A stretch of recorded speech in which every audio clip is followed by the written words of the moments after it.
Saya terima satu soalan. Cerita bagaimana simpan emas bernilai RM600,000 boleh menyara kehidupan seorang pesara berbanding letak RM600,000 di ASB atau tabung haji. Baik. Pertama sekali, perbezaan paling ketara adalah emas merupakan simpanan dalam bentuk aset, manakala simpanan dalam ASB atau tabung haji adalah dalam bentuk wang fiat. Tidak dinafikan, simpanan di ASB dan tabung haji memberikan dividen yang tinggi, sekitar 3 hingga 6% setahun.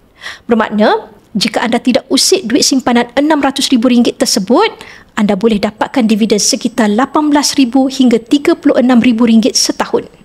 Cuma apabila simpanan anda disimpan dalam bentuk wang fiat, nilai simpanan anda dirompak inflasi setiap tahun.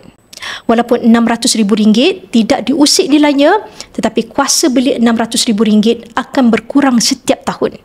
Kadar inflasi Malaysia sekitar 2 hingga 3% tahun, bermakna dalam masa 5 tahun lagi, kuasa beli RM600,000 akan berkurangan sekitar RM525,000. 10 tahun, nilai kuasa beli akan berkurangan sekitar RM450,000 dan 20 tahun akan datang, nilai kuasa beli berkurangan sekitar RM300,000. Berbeza dengan emas.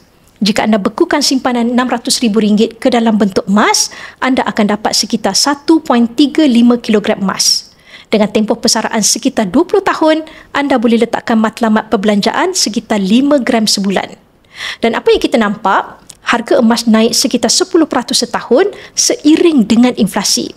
Bermakna, walaupun 20 tahun akan datang, anda boleh kekalkan kos sara hidup yang sama dengan 5 gram emas.